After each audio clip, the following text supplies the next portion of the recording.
Hey guys, so I'm coming on to finish up these pieces that we've been working on. We have our coasters and our trinket here. I am in a new workspace, so I've got a new setup, which is exciting. So we are going to test this out and hopefully, oh, look, that glove worked. Garbage. Grab another one. We're going to test this out and hopefully this space is going to work fantastic. I got a standing desk for myself so that I can be standing when I do these tutorials. That glove is really dirty. So is that one. Let's grab another one in here. Some of these, I need to go through my gloves clearly, but I'll restock with fresh.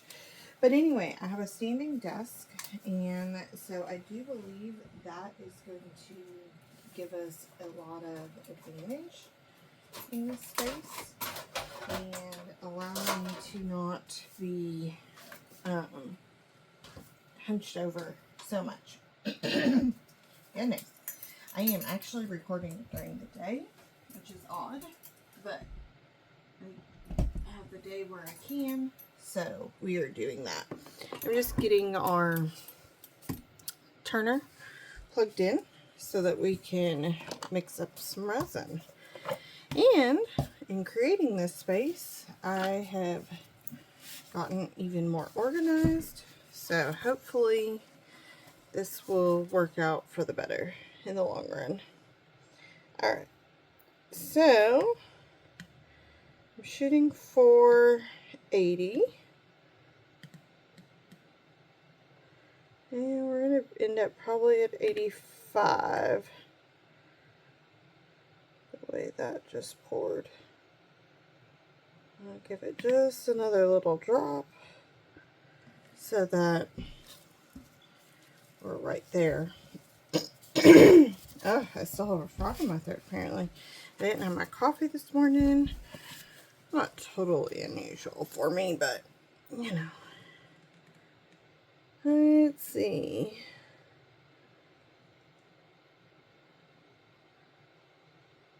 I get this to 85.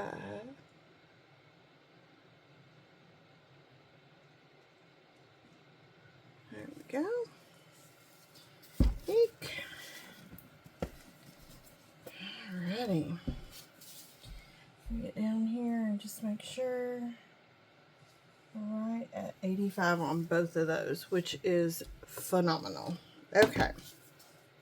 So, B in first.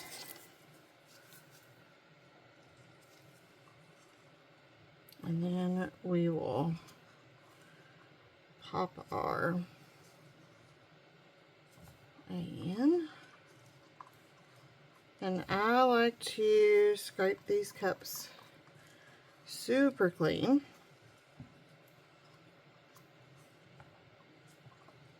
So that we're not wasting any resin. And we're getting both parts. We are using Counterculture DIY Artist Resin. This is their thin viscosity. My B is a little bit yellow, but it's not going to matter. We're adding enough colorant into it, and so we aren't going to need to worry about it. It's going to full on work itself out. Plus, once you mix it, a lot of times with this, I know it seems like it's super yellow, but really this is pretty minor. It's gonna, just in the mixing of the chemicals, that yellow is gonna go away. B likes to yellow with age and more exposure to oxygen. So if your bottle doesn't seal well, things of that nature. All right, so you guys get to see this turner. This has like a little flippity doodad that comes over. And not always easy with gloves to get this on. but we're going to do it. You have to almost loosen the right one all the way. And I'm wanting it to be as close to the edge as possible, so that's why I moved it over, so that it can start mixing. And then we'll prep a little bit. So we're going to make a green with our alcohol inks. I forgot to plug in my phone, but it is charged, so we should be good. I wanted to really fully test this though, but anyway, I think I'm going to move this one light that I have over because I'm creating shadows, but I won't do it for this video. It's just a learning lesson. But alcohol inks like to settle, so shake them up really good. We'll probably have to do another shake before we drop our colors in, and that's okay. You can see how it's settled. Just shake them up good. So we're going to do one with those alcohol inks, and then we're going to do a mica. This is called Penny. It is by Counterculture DIY, and it's really a pretty copper, which I think will go well with this Trinket dish, especially because we've got that copper in it. So we'll do the copper back, copper and green back. And same thing, we'll do kind of a copper and cream back. Oh my goodness, can't talk. Copper and green backing on our coasters. So we want this to mix up. I found last time it took a little bit more than 3 minutes for it to fully get where we needed it to be, which is fine. I'm just going to put my resin away. I've got it all now kind of right here, and I bonked y'all, or I bonked the table, not y'all, because I don't have you plugged in. And the phone holder is up high, so it's not attached to this table, which is nice.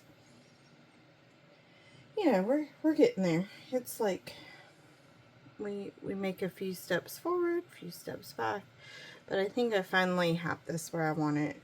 Having on a standing desk is going to be huge for me, just because I'm not going to have to bend over, and y'all will get a better view, I think. So that's all exciting. It is still very milky in there, so I know that the chemicals aren't mixed properly yet. So I'm going to give it, let's see, another minute here, and we'll see what comes about, essentially.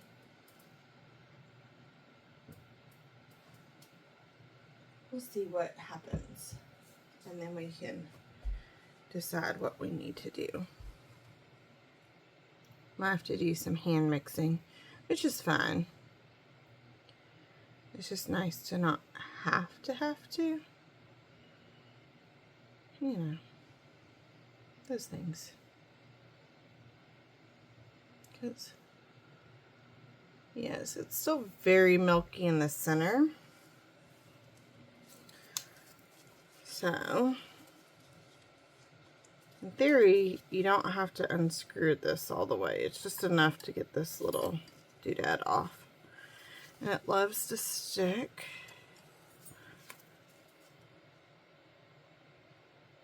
So I'm going to do just some mixing.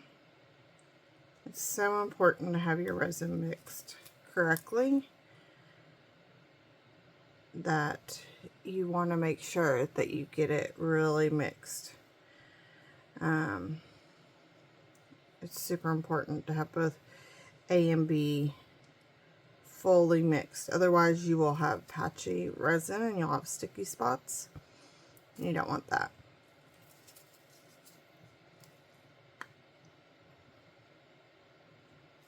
Sorry, looking better.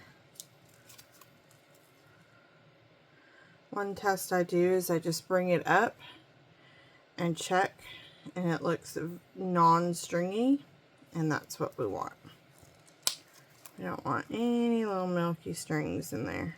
So that looks good. Alright, we're going to set that up. Let that set for a few minutes.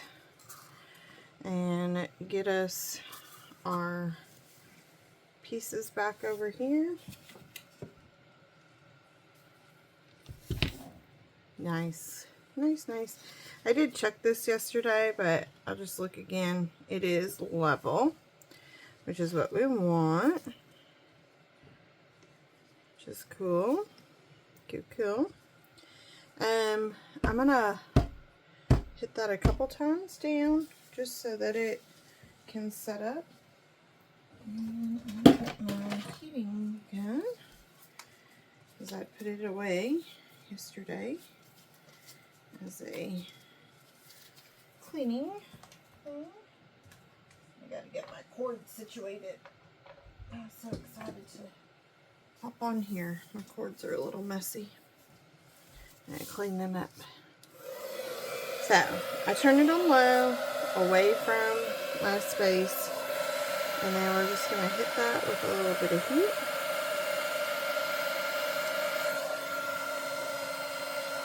On the bottom too, just some of those bubbles on up. Now, we don't have to let this set as long as we would with a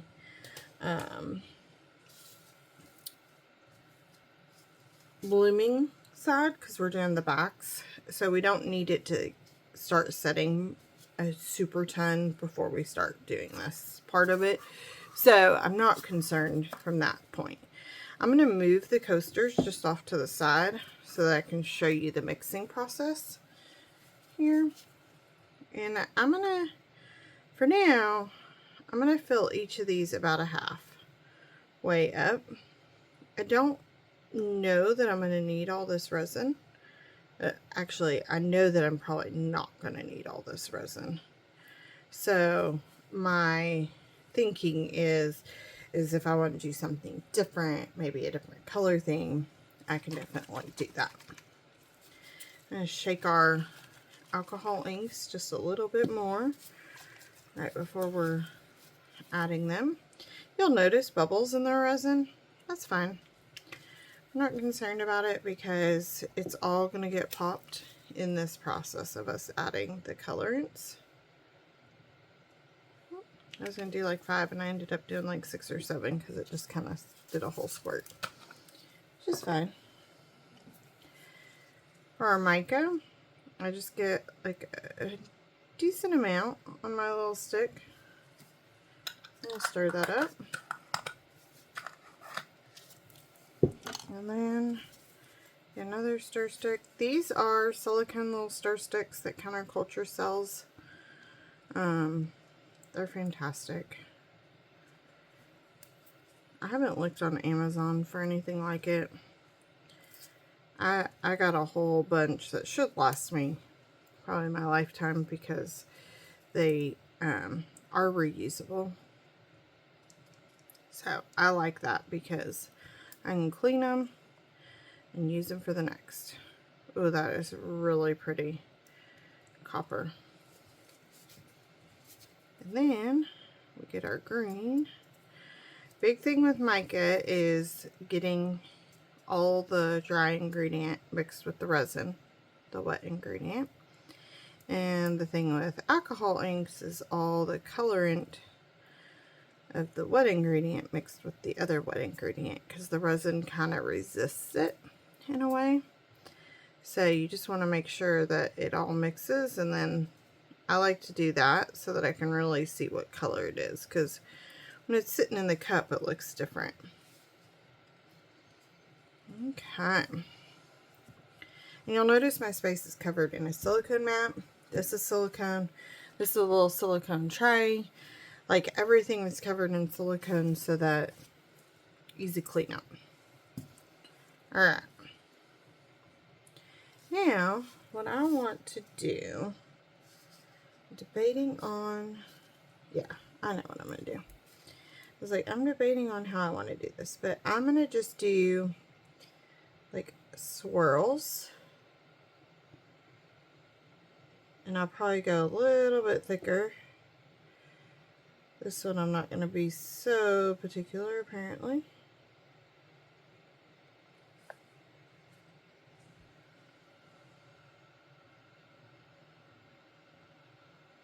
This one I'm going to get us just a little bit more consistent there. And then same thing, just swirling this around so that it kind of gives a mixture. Yes, we're not doing a bloom per se on the backs, but I'm just trying to get both colors going.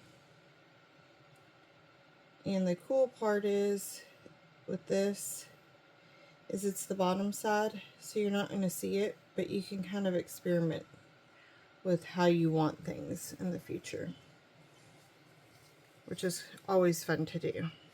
Like, oh, I might find a technique that I really liked how the backs of these turned out, and with that go, oh, I want to do that so that it does it on the front. A little bit hard because we're not going to see the underside of this, but you kind of get what I mean.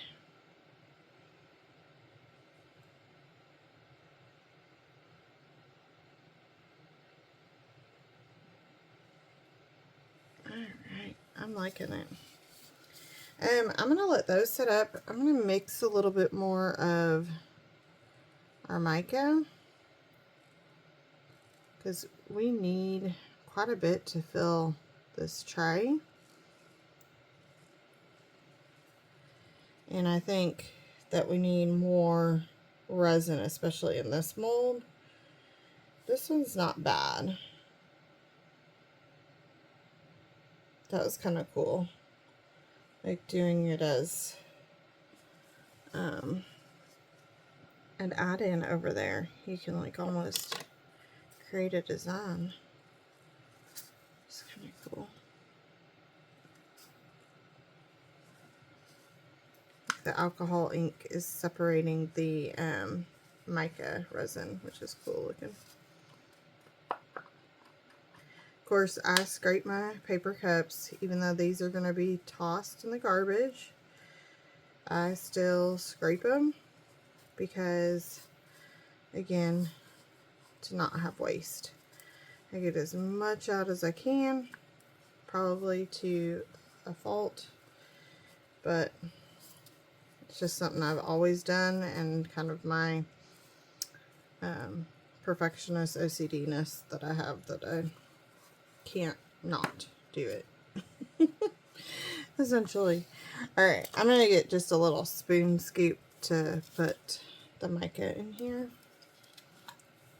And then I can use the same star stick. I have a little bit more resin, so I did a little bit more mica to account for that.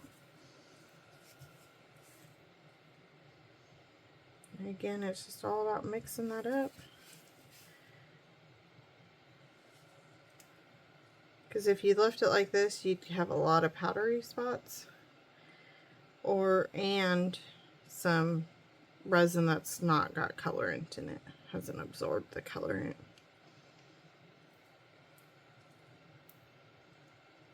That's why it's important to mix really well, round and round, hitting the bottom, hitting those edges, really mix it, and then check it, because sometimes you'll find a patch of clear that hasn't fully mixed, or a patch of powder that hasn't mixed. This mold seems really good as far as filled. Oh, I love this color. This one might need a little more, so we'll add more here in a minute. We're gonna have to mix more. I'm just letting that kind of go to the edges. I'll make sure that it hits all of our corners. That's the big thing. I'm just gonna go ahead, and it's fine. If I end up with extra of this color, I'll dump it into a mold. I'm gonna just leave a little bit of clear, just what I would scrape out of it, to throw in the mold if I do have enough, which I think I will, because it's a lot more than, but I sometimes have a hard time judging that. And we'll want to hit these with a little bit of heat because I do see some bubbles that have popped up, which is normal. You just want to hit them with a little bit of heat, but it's fine that they sit there and just letting the resin do its thing for now. And then, as you can see, the mica is starting to pull into the center. That's one thing I love about watching the mica part, is that you really see the mica pull to that center.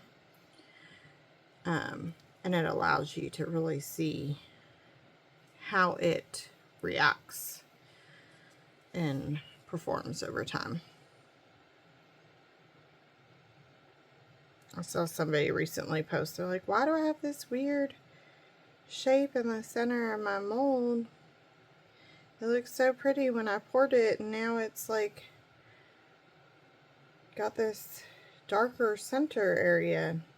I was like, oh, that's just resin doing it. Did what it was supposed to.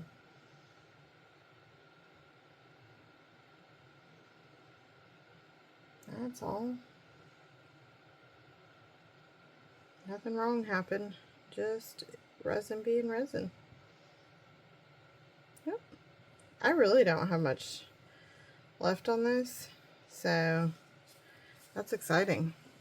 In a way, I enjoy doing dump molds. So with that, I'm just going to go ahead and throw the rest of this in here. Scrape our cup full.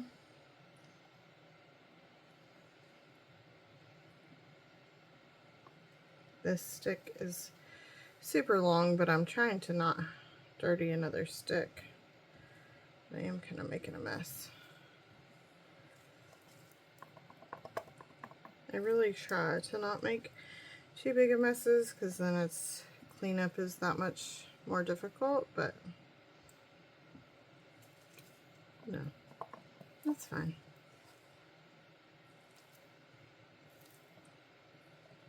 A couple strings and so forth isn't going to make a big difference. Okay. Might be enough colorant in the cup. I don't really need a ton of the mica. That might have been a little too small of a thing. Let's go a little bit more. There we go. And I definitely see these bubbles. I see them. I'm not forgetting about them. We're just getting this last little bit of resin in there, and then we'll do some popping of them. It's nice when you're only mixing a little bit of resin with mica, because it whips up really fast. This is the mold that needs the most, so that's why I'm hitting it. Add a little bit more to this one.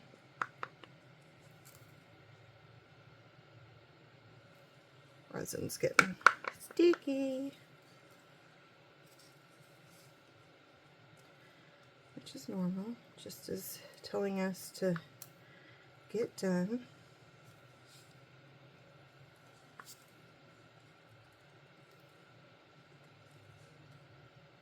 That worked out perfectly, though, really. So that's good to know that you could do in two pours, basically. I think we ended up at 85 last time, too. But basically, in 2 pours, we can get these 2 molds, or these 3 molds, I should say, fully done. Because sometimes when you do a dump pour, like our vase, you don't want to do that one as 1 pour anyway. And really 2 pours would have been too few, just because of how deep it is. It would have been a hot mess. So what I would say is you definitely want to listen to your resin and see that. But what I would say is with that vase, it's going to take 3 or 4 pours. But even still, with some of my dump pours, it can take me 4 or 5 rounds to get them. This is kind of cool how this has created this ring. So I'm seeing some micro bubbles. I don't know if it's going to show up well on the camera, but there are this little ring of micro bubbles and happening here on the edges. That's where those micro bubbles, I'm going to try to zoom in, maybe let y'all maybe see those. That gray line right there, that is micro bubbles happening. Sorry, bouncing y'all around as I zoom in and out. Okay. So, a little bit of heat is what's going to cure that. It's going to make those bubbles just kind of pop out their surface level. And you'll notice I'm just keeping the heat gun moving. Keep it moving. Now there's a patch of mica that didn't get mixed. So I'm going to try to just wave it into the center. And you manipulate your resin with your heat gun. So this is another time to play with that and see how you can move the resin. If you're wanting to do some waves, you can make it do that. So, good to see how that reacts on your back, where we don't care. So we didn't have as many micro bubbles. I'm not seeing them. A bigger, maybe air pocket there. It might just be some mica. I'll just make sure that we got it. Okay. I'm going to get the corners really good on this. The thing's still moving pretty quickly with the heat gun, trying to not let it sit in one spot for too long.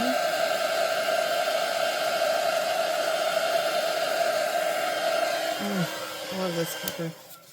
Alright, one thing I'm going to do with these is just do a little manipulation with it. This is just a silicone brush. The tip is not the best on this one, but I'm just going to try something. Like, I'm just going to draw some petals, and more than anything just swirling it.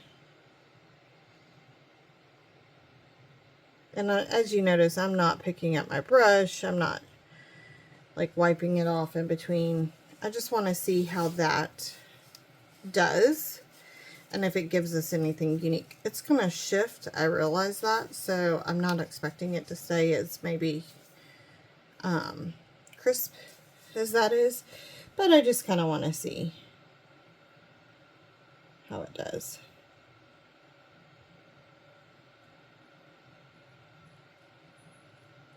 It's more of just experimenting with it. Like, I know that it's going to come to the centers.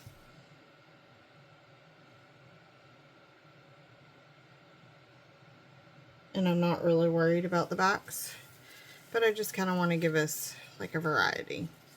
This one, where we did all the one color, you're probably not going to have much change, except this particular mica does have some variance in its shimmer, so we might get a little bit of a uniqueness with it. Also, because we mixed a couple different batches of it, we may not have been exact, you know, with them. So we'll see how it does. So that's just kind of a fun thing. Then, to let these sit, I have these new nets for outdoor eatery that I'm going to just cover it with. Now, I'm going to put it off to the side to do that so that we can do our cleaning and such. And where I'm on this same table, it's going to be fine. We're not going to, I know it's not going to be unlevel. So I'm just going to move my little table over. Oops, I just dropped a stir stick. And then cover it. And I have enough of this table that the mat is actually the way the direction it should be, and then it also is there's enough room on the left side there that I'm not having to move things out of the way. These, we're just going to let sit, cure up, throw them away. These will clean with our rubbing alcohol. And we're doing that new segment where I'm not going to go through the step-by-step process of the cleaning, because if you want to see the step-by-step, there's plenty of my other tutorials out there that you can see and go through them. So this is more just time to catch up and do a little mental health check-in, as I've been working on myself with that, going to therapy and all that good stuff. No means am I a therapist. I'm just a crafting friend here, checking in with all my crafting buddies. So, yeah, I hope everybody's had a great week. I had kind of a rougher week with work. Let somebody kind of get under my skin, and that's always tough. But I tell you, my therapist suggested, and I'd seen it and I just hadn't done it or read it, but she suggested the Let Them Theory book. And I was talking with one of my coworkers about it, and she's like, oh, it's on my Amazon list, I want to read that. And I just had a epiphany at that moment. I was like, you know what, let me go look. And they were like 15 bucks each, and so I was like, you know what, I'm doing it. I'm gonna get us both a copy, because they're normally 30. So I was like, I'm just gonna get us both a copy. Her and I both need this. We were relating on things. So she was super excited. She's like, it's been on my list. My therapist has suggested it too. And I'm like, yeah, I think we need it. So I'm only about a chapter in, and it is pretty riveting. It's pretty phenomenal. And you can use that theory in about anything. And it sounds quirky and kind of silly in a way, but it's so true. If we just stop letting other people control our energy and control us, people are going to people. And I look back on the instance here at work, and I'm like, wow, I let that guy just really get to me and take my power from me. And I don't need to do that. I can just, he's gonna do what he's gonna do, so I'm gonna just let him, and that's fine. And it doesn't change how I treat other people, and it doesn't change that I know that I take care of my people and that I'm a good human. Instead, I had gone down a theory or a path just in my own mind, especially with ADHD and rejection sensitive disorder, like just really taking his words and his tone and being like, well, I'm just the worst person ever. You know, I took it as it was personal when it wasn't. You know, it wasn't personal.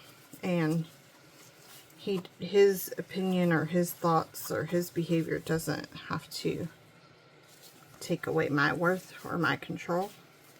So that's what I came to conclusion last night, which I think is healing for sure. So hopefully that helps somebody else in this world, and just know that you're not alone, and that, yeah, we're worth it. Let them do what they're gonna do. They're gonna be how they are, and that's just fine. It doesn't change who we are. So, and we can't control them. My self-worth doesn't have to be based on somebody else's actions. So, yeah, there's my little pep talk. I have cleaned up. I feel like cleanup went so fast. I've cleaned up everything, wiped it all down with alcohol and paper towels, and my gloves. I got more paper towels in here. My gloves are pretty well wiped off, but I'm going to just do another little wiperoo and then leave that paper towel for the next round of resin curing. So I will pop back on and add it to this video because the unmolding videos aren't super long. So I'm trying to just tack those on to the final, unless we're doing some major project or something. But I'll just merge it in with this one and y'all can see how these came out. Hope y'all are enjoying, and I'll see you again soon. Bye. Hey guys, so coming back to pop on and unmold these. Super excited. I really don't know which one to start with, so we're just going to go with one. So this coaster, this little bit right here will come right off. These still need a little bit more time to probably fully cure, but they've been in here long enough that it's hard enough that I can unmold them, but they'll need a good 24 hours. Whoa, look at that. And I recorded this episode during the day, which is unusual for me, on the second half of these, so I am actually unmolding them before bedtime, which is exciting. Look at this detail. Do you guys see that blooming? And the curse of the shine, because we've got some glare happening. But those are beautiful. I love how that copper is coming through a little bit on it. And as you can see how it pulled itself in on that. So that one's gorgeous. I do like putting, I think, the alcohol ink first, and then the mica powder, and then of course our casting craft. Alright, let's look at this one. This one's thicker, I think, than that one. I don't know if the mold is thicker. I'll have to compare them. Oh yeah, the mold is much thicker. Okay. I was like, I wonder why. Whoa. Whoa, whoa, whoa. Look at these layers. And that bloom. Wow. That came out really stunning. Again, I love how the copper is coming through. A little, like, I'm afraid that almost takes away from it, but it's just because it sinks to the bottom and doesn't stay more. It's almost like I should have added it maybe after so that some of the color came through, but that's to be learned. I mean, I'm hoping the camera is focusing here on this, the blooming, these layers that it got, which is just stunning. So those are really pretty. I like the color combinations for sure. This one's definitely thicker. I didn't notice this until I was unmolding, but this mold is definitely higher or thicker. I don't know if I can get a good angle for the camera, but this one over here is definitely taller, so it gave us a bigger base. I probably wouldn't suggest using that as a coaster. It's almost as like a put it under a plant. I mean, you could put it as a coaster, but it's pretty heavy. I could chuck it at somebody's head. It could be used as a weapon there. This one will need a little bit of edging cleanup here, and then of course I'll edge them so that you don't have this where you see the layers on the side. We'll put some paint on them, and we'll edge up these. I'd actually might make this a 3-parter just to show that part, because it's been a really long time since I've finished a product. Okay, let's look at this one. I'm not sure how I've never done this mold, so I'm not sure how it's going to be to come out. Basically got a corner worked up.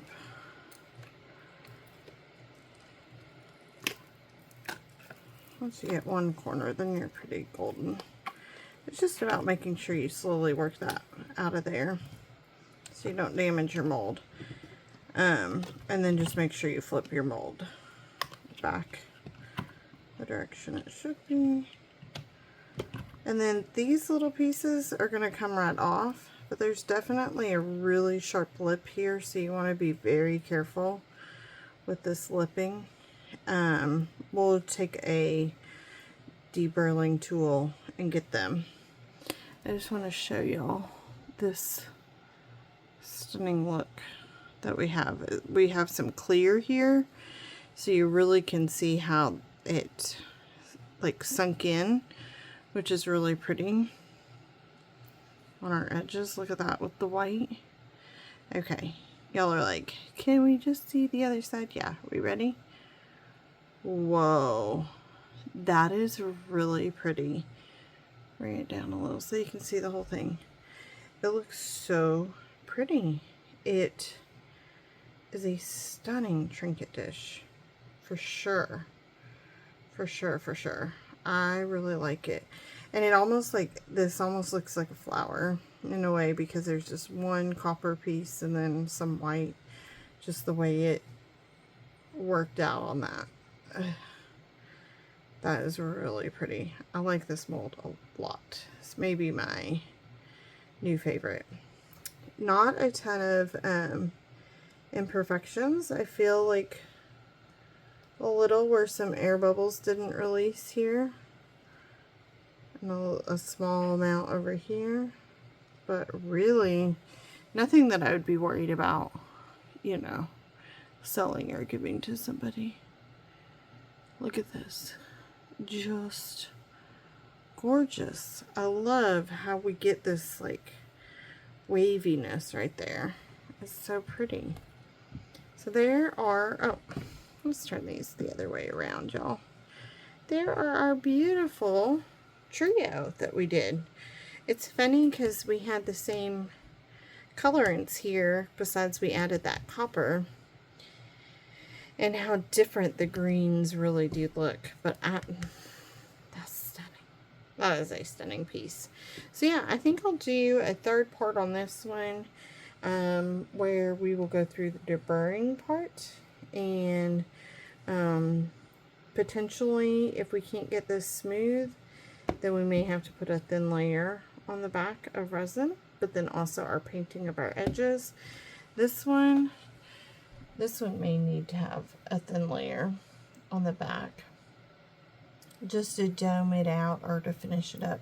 I think deburring will solve a lot of this, but it's going to need a little more work for sure, because that's a pretty steep lip there that could definitely cut you or damage somebody's, you know, the top of whatever they place it on, table or dresser or whatever, nightstand. But wow, it's gorgeous. Alright, well, hope y'all are enjoying, and I'll see you again soon. Bye.